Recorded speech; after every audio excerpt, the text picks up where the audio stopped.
এখনো ঘুমাচ্ছিস? সকাল হয়ে গেল, এখনো বিছানায়? এই ছেলেটার মাথায় কবে বুদ্ধি হবে কে জানি, সারা রাত মোবাইল দেখে আর সকালবেলায় ঘুমায়।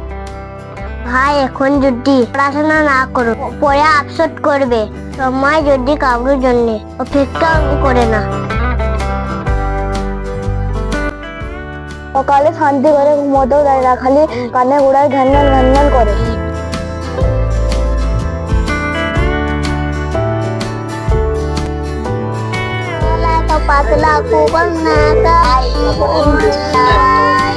শোনো বাচ্চারা, সময় হলো নদীর মতো, একবার চলে গেলে আর ফিরে আসে না। তাই সময়কে কাজে লাগাতে শিখো। উসমান, এইসব শুনছিলাম, খেলাধুলা মজা করাই আসল। ঠিক বলেছি, জীবন একটাই, মজা না করলে চলবে কি? স্যার তুমি জ্ঞান দাও, আমি চললাম।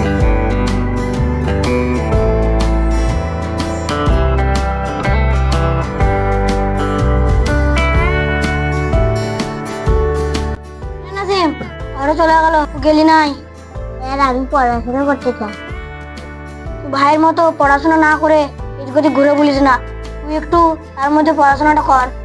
ঠিক আছে স্যার।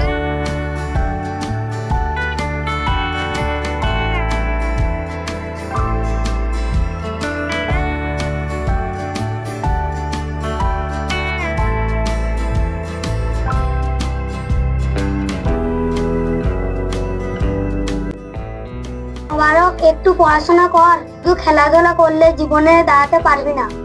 আরে বাবা, এখনকার দিনে চাকরি পাওয়া সহজ নয়, ডিগ্রি লাগালেও কাজ নেই, পড়াশোনা কি দরকার? না ভাইয়া, তুমি ভুল বলছো, জ্ঞান কখনো বিফল হয় না, সময়ে সঠিক ব্যবহার করলে সবকিছু সম্ভব।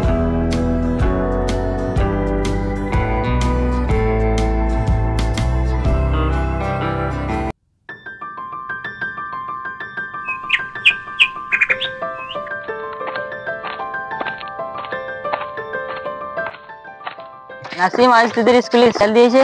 হ্যাঁ, আমি স্কুলে ফার্স্ট হয়েছি। নাসিমের মতো ছেলে আমাদের গ্রামের গর্ব, পড়াশোনাতে সময় দিয়েছে, আজ সবাই ওকে চিনছে। আর ভাইকে দেখো, মুবারক, খালি সময় নষ্ট করেছে, এখন কাজের জন্য ঘুরে বেড়াচ্ছে, কাজও নেই আর সম্মানও নেই। মনে হয় আমাদের কথাগুলো শুনে ফেলেছে, এদিকে আসছিল আর এদিকে চলে গেল। ওই কোথায়?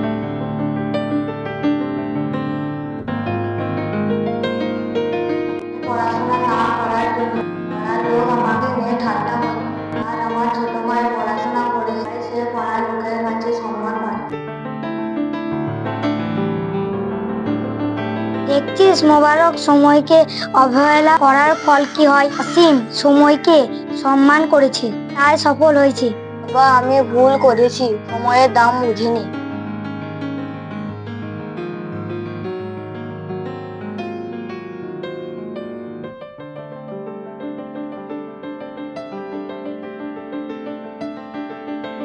স্যার, আমি ভুল করেছি, এখন থেকে সময় নষ্ট করব না, আমাকে আবার শেখান।